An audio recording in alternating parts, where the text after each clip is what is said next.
Hello and welcome to another episode of Brand Retro. Today on the podcast, we have best-selling author, brand abundance coach, dreamer, and podcast host Steph Silver. Steph, welcome to the podcast. Thank you so much, Mike. I'm excited to be here. Thank you. So tell me a little bit about what you do, and because we're both branding lovers, I kind of want to talk about the brand experience, at least to start out with. I'm interested to hear your thoughts. I did do a little research prior to this and learned a little bit about what you do. I think your perspective is going to be interesting because I think it does kind of cross over into that kind of that experience side, kind of the softer side of branding, which I feel like it's very woo-woo and I have to go there with clients, but to help them connect those dots, that's always a struggle for me, a challenge for me, because I want them to just get it like I do. But sometimes it takes a little coaching and a little nudging. So with that, tell us a little bit about yourself and we'll jump right in. Yeah, absolutely. So I have been working since I was 8 years old, and it wasn't a family business. I probably love to be praised. I think that's where it comes from. And so, but with that, I've been working next to business owners since I was little. They, took me under their wing and I learned everything there was to know from top to bottom. Even when I was 9 years old, I was like doing the writing checks and making orders and, taking in orders and all that kind of stuff. As far as the planning, I wasn't just bussing tables and making it happen in that realm. And then I went on this long journey and found myself in marketing and branding. And it started off in a restaurant, and I didn't know what I was doing at the time, but I realized later that my first job as director of sales and marketing for a restaurant, the first thing I did was change the uniforms, clean the bathrooms better, and, make sure that the hostess was, not just doing her job at greeting, but also exit, and realized that later that I was creating an entire brand experience. When I first started I don't have a degree in marketing. I have a degree in theater, in acting and directing.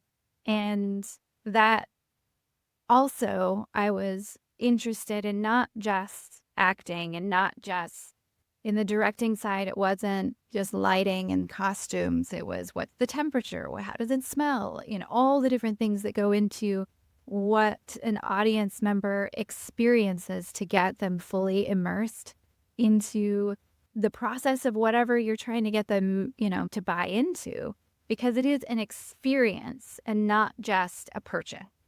Life is to be experienced, not just, we're not just clocking in, hopefully, and out, hopefully. Right.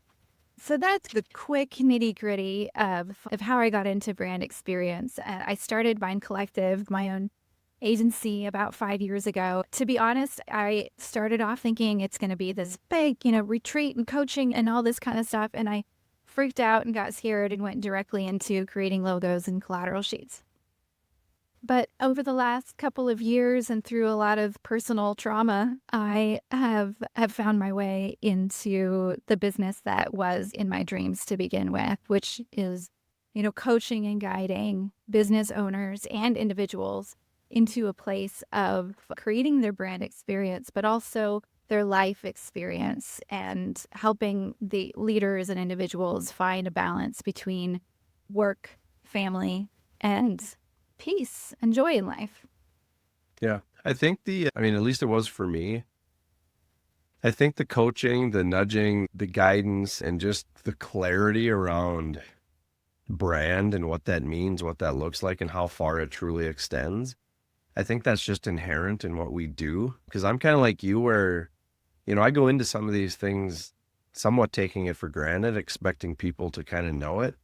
And they don't always. They always, in my experience, they always relegate it down to just the logo, the colors maybe. Like it's a very simplified understanding as to what branding really is. And like some of the things you mentioned, like, yes, it's logos, it's colors, it's apparel. It's all these kind of obvious things. And then outside of that, there's a lot of subliminal things. It could be the smell, it could be the customer service, it could be the font used on the receipt that they bring to your table at the restaurant. Like, there's so many elements of it, if done right, that are subliminal and can almost go unnoticed, but somewhere in our subconscious, they all add up to this experience that, whether you can articulate it or not, it elevates the brand. It sets a tone. And, that said, I mean, I would love your experience on kind of how you've managed that, like when in your teachings with your customers, because at the end of the day, like I do think there's a huge part of it that just, it really can't be described until you experience it.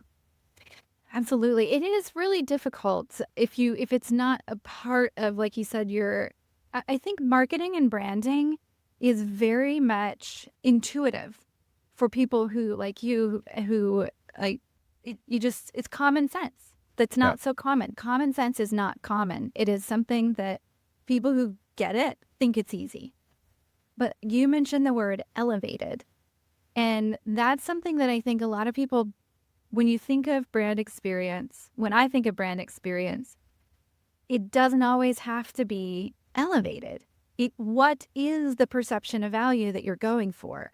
So, for instance, in Austin, here, the area where I live, there's a saying, keep Austin weird, because it's, artistic and goofy and, it literally was founded by musicians and artists. So we want to keep it that funky vibe and not let, like corporate America take over.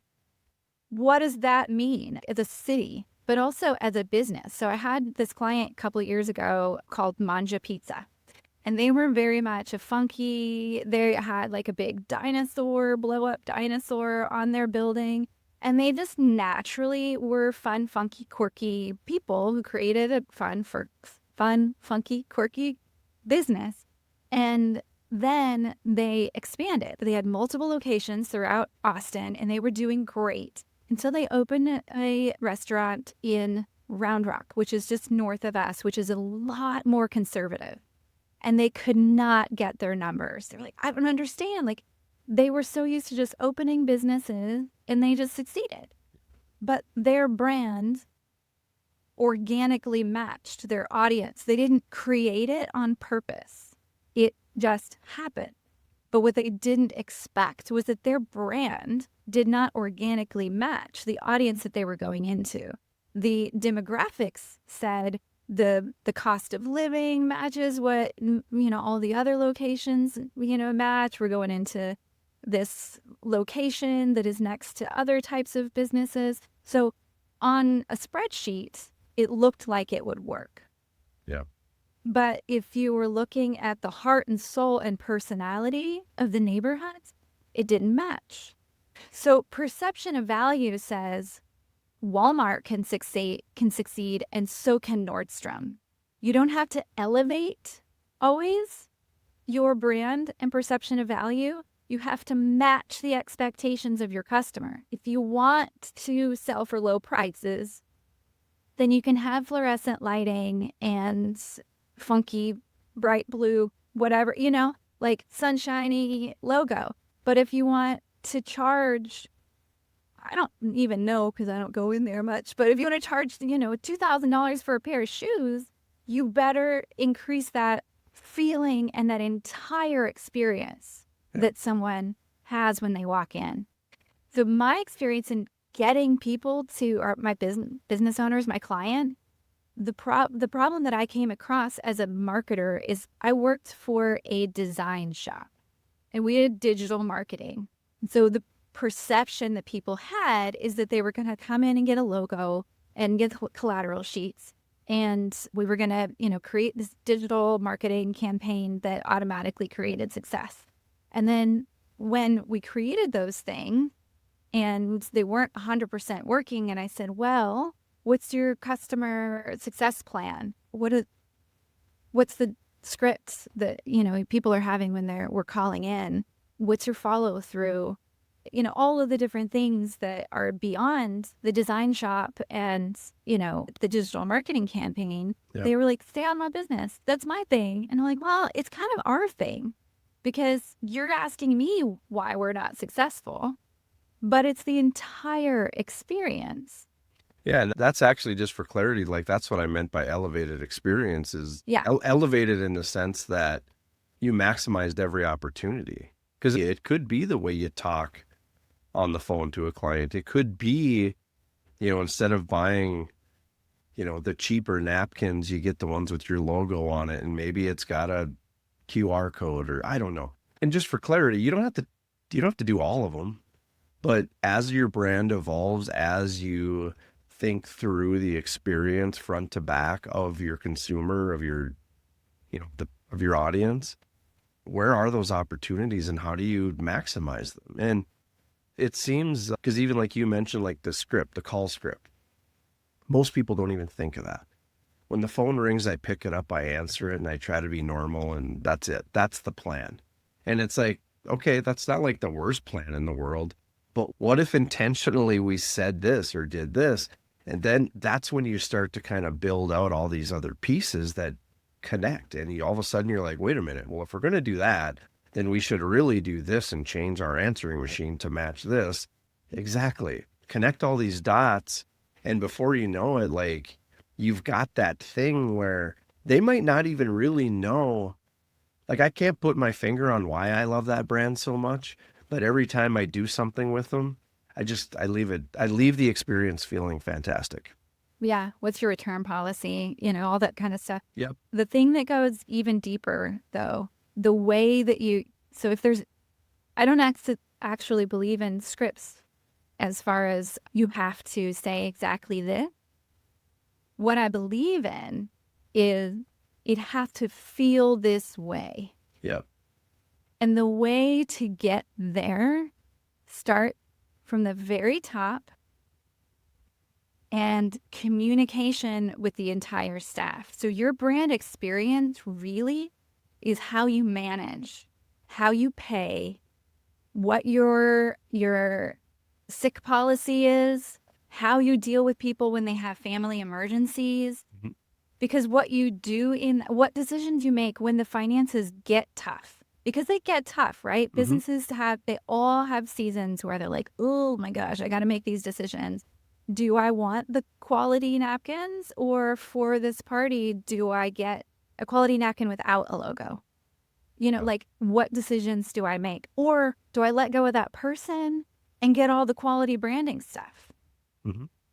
So all of those decisions have to be based on a foundation of your pillars that are immovable, and how you treat your staff, how you interact with your staff. Are you formal with them? Are you fun and funny with them? All that stuff will affect what that script comes down to, because you're empowering your team to make decisions. They're making decisions without you. Even if you're a micromanager, they have to, because their decision is to say, yeah, I'll give you that refund, or I'll give you an extra whatever, or let me bring my manager in and see what we can do. You're empowering them to have those conversations by how you treat them internally and by the decisions that you're making from a purchasing standpoint and a branding standpoint, from an external communication standpoint. Internal communications is where the brand begins.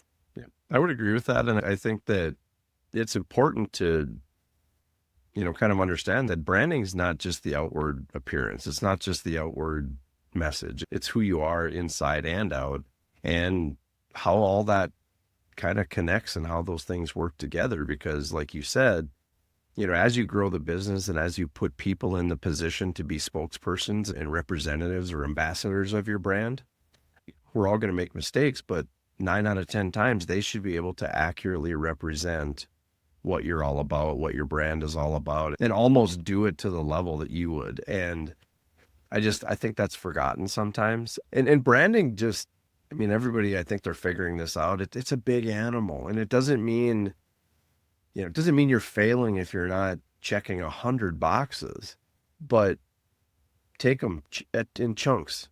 What are the 10 boxes that matter to you today? And maybe a year from now, we'll add 10 more, and we can add 10 more after that. And you can keep expanding and evolving and growing that. But I think the idea, the part we have to remember is that once we add more boxes, We've just upped our level of commitment, and the brand went up with it. So it's a big animal, and I agree with you. It's an inside and out perspective, really.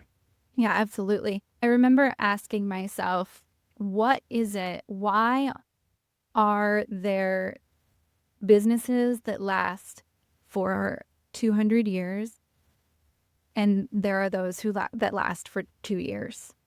And the majority of them last 2 years or less, right? The majority of businesses fail in the first couple of years. So what is it? What is it that makes those last for 200 years or even 2 generations? And what I discovered is a real passion for making a difference. So especially here in Austin, we have tech companies, and a lot of them, and a lot of the business owners want to start something and sell it off fast, and then go and do something else and, be the billionaires that they can be. And that has happened. But the problem with that is that you are creating a culture of work fast, work hard, but don't commit. So your developers are not fully living into the creating an experience that will last a lifetime. They are bought into the same experience you are of making themselves rich.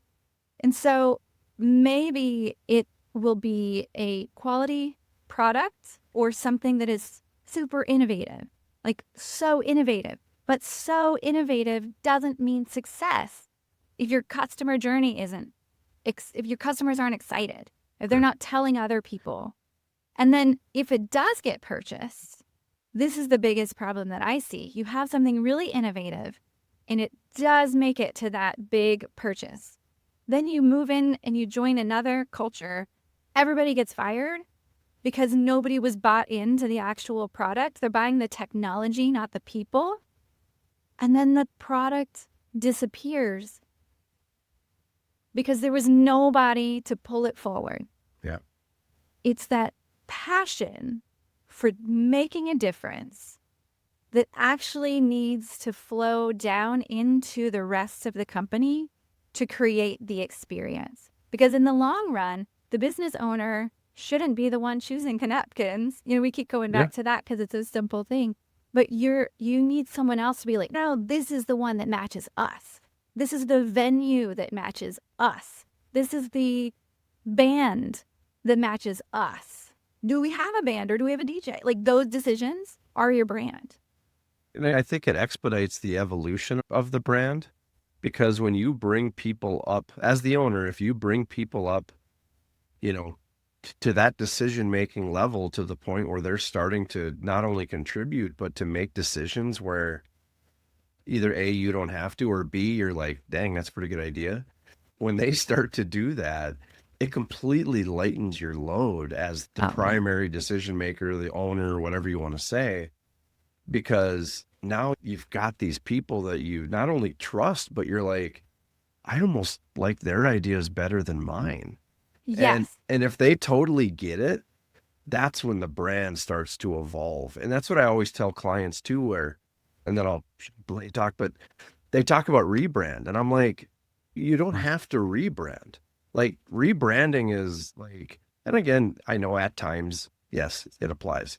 However, not always, because if you do it right, brands can just evolve. They can transition, they can grow, they can change, you don't have to abandon and restart. You can just read the room and let the brand, do what the brand needs to do as far as what your business is all about at that time. And when you have a team around you that understands that, I mean, it's money. I mean, it's a fantastic place to be in that whole journey, to just let somebody else take the reins. Absolutely. And you maintain that team for a long time, as opposed to having to retrain, because it's an experience of working for you. It's not just a dollar bill.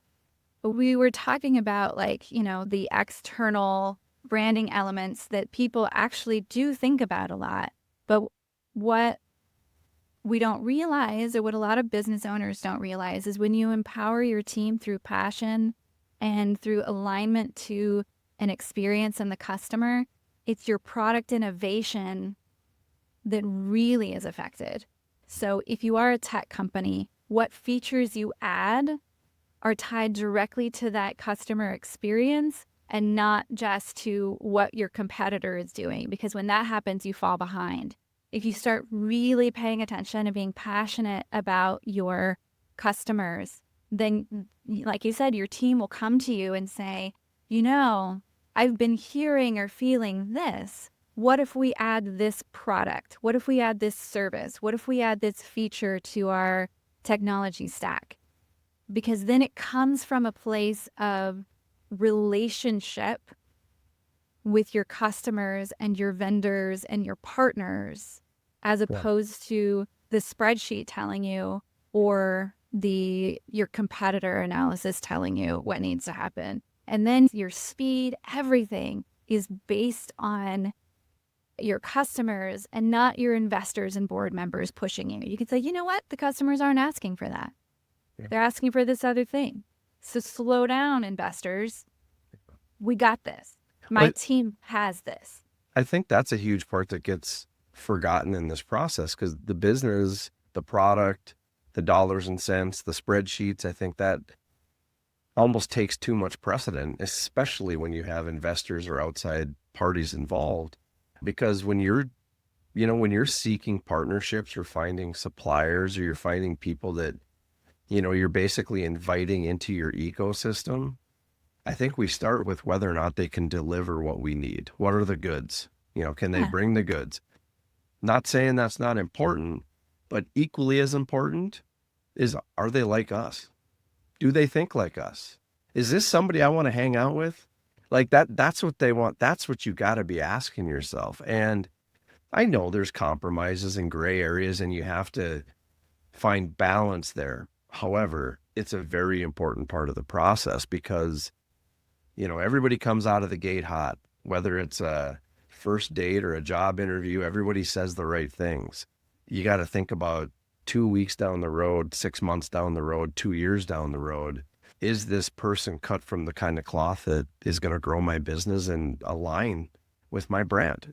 It's huge. And you see people do it all the time. In fact, I've made the mistake myself. It's very easy to, to get dazzled by what they can do for you or what that product is, but you have to think about the long term, the relationship, and whether or not they're a culture fit. Absolutely. Hiring, partner selection, investor selection, they all are you have to look at them as a long-term relationship. Yeah. Yeah. And the brand alignment, all of it. And it is really hard. I'm not trying to make it sound like it's easy. No, I'm definitely making it sound easier than it is. So anybody listening that's rolling their eyes, yeah, I get it, but keep it in mind, because when you get put in that situation, how you deconstruct that, or how you at least take those considerations into your decision, it's huge. And if it's like anything else, if there's red flags, acknowledge them. So there's a business in Austin that has expanded nationally called Torchy's Tacos, and their brand is all about damn good tacos.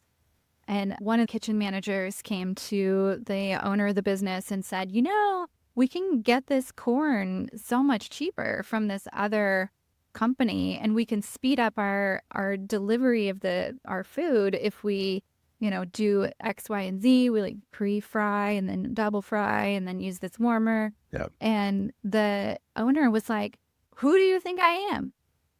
What do we stand for? Like, I would rather have dirty floors than serve tacos with that corn and that we refried. No, damn good tacos, period. We'll pay more. We will take our time, and we will put out damn good tacos. And that's why they successfully expanded nationally. And, I won't name names because I don't want to get sued or anything, but you see this with national chains all the time. Like a famous sub shop that everybody kind of knows, they just changed their flatbread. They just changed. And what was the reasoning behind that? I don't know, but it didn't make it better. So, mistake? Yeah, in my opinion, it is. Will they still be okay? Will they still sell lots of sandwiches and whatever? Probably. But I think what you're going to see is an erosion over time. You're going to see people that go, God, I used to love their X, Y, and Z, but I don't go there anymore. Well, that's a Hmm. problem, you know? So, like, you think about that and you think about, and I know, like, out of fairness, COVID, the economy, there's a lot that goes into some of these things that happen. However, when you think about these massive chain restaurants or even department stores that have closed in the last decade, some of those decisions live in there. It's not all the economy's fault and it's not all COVID's fault. There were corners cut, there were sacrifices made, there were compromises of quality, of brand, of experience that were like, yeah, I don't know. I don't know if that's important anymore.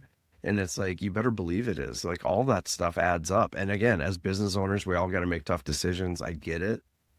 But I think if there's a lesson to be learned from all those, it's like, like, don't cut the corner on the things that matter to the customer. Don't diminish their experience because they will notice. Yeah. And know where to shift and turn and pivot because of that relationship, or ask them. I think a lot of times we're afraid to have direct conversations with our customers because we don't want them to know that we're weak or that we're questioning things. Right. But sometimes that's the best thing to do. There's a reason that large corporations are always trying to get you to fill out a survey, you know? Well, I agree. A lot of, and I understand how it works. So it's like, it's not like I don't get it, but I don't necessarily feel like people are aware and or learning from it. And my point is that there's a lot of big decisions that get made in the boardroom sometimes without ever, kind of undoing the tie and asking the right people the right questions. I mean, Yeah. we see it as marketers all the time where, we'll go into a relationship, possibly it's a nonprofit, or it's a project, whatever it is, where it's a board driven thing. They're more cumbersome projects because you're appeasing 9 people with 9 different objectives, 9 different motivators, and it's different. And you can see where sometimes we're not making the best decision because the board voted on it and this is what they want. Okay. So what do you do with that? Like, that's just the reality of how this works. But I think my observation there, the lesson to be learned is like, sometimes you got to get out of the boardroom. You got to take those decisions down to this, to the street level, so to speak, and start asking the people that are really running the business, which are the customers. Right. Yeah, and hopefully your board members, again, they understand the brand well enough and the customer experience well enough to make those decisions, not just based on the financial impact Right. of the immediate, but of the overall experience. I completely agree. And if you haven't figured it out, I love talking brand and geeking out over this stuff. So I appreciate you indulging me on this a little bit. Absolutely. So, Absolutely. so Steph, tell us where we can learn more about you, what you're doing, Vine Collective, everything that you're up to. Yeah, my website is vine-collective.com. I have a podcast as well, MVP Business Podcast. It's for Awesome. leaders who live through their mission, vision, and passion to drive their growth, profits, and loyalty.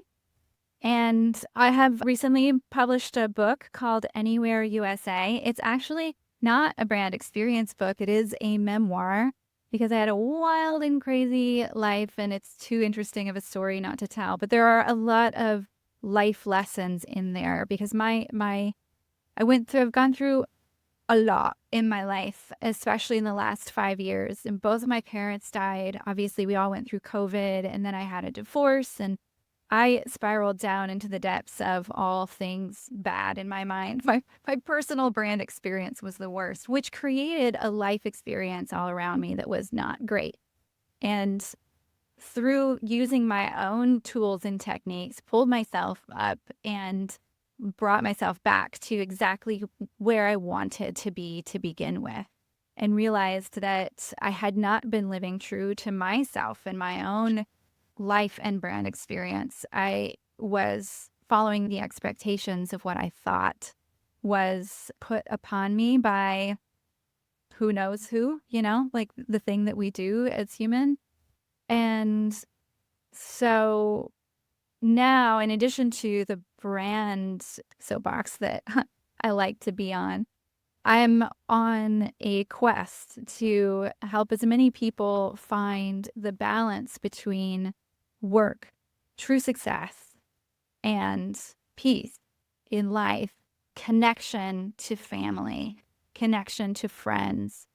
And those who don't think that it's possible are really missing out on what this life has to offer. I, for years, thought that I valued family, but was so stressed out in doing all the things that I thought everyone else expected me to do that I literally had a midlife crisis. So I'm here to help other people either not get there or to manage through it. So that I do life coaching and brand coaching, and also with that I do corporate retreats, and I'm working on doing individual retreats to help people find that balance. The corporate retreats are, we have goals to achieve, but we also do it in a way that's connected and balanced. Awesome.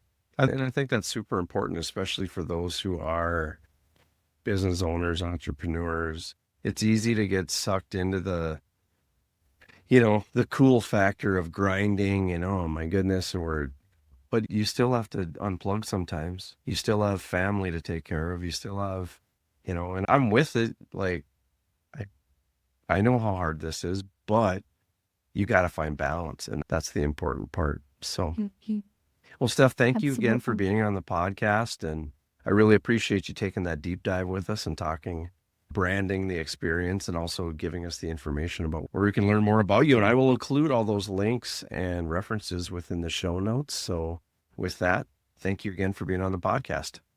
Thank you, Mike. Also at Vine Brands on Instagram, if anybody wants to follow me there, ask any questions. I am on Facebook, but just mostly I post on my personal, Stephanie Mallory Silver. So if you want to friend me, let me know where you heard me, because I don't just accept all the friend requests, especially from men, because I'm like, oh, I don't know you. Right. So if you do follow me on Facebook for that reason, let me know where you heard about me. Good point. All right. Thanks, Steph. Thank you, Mike.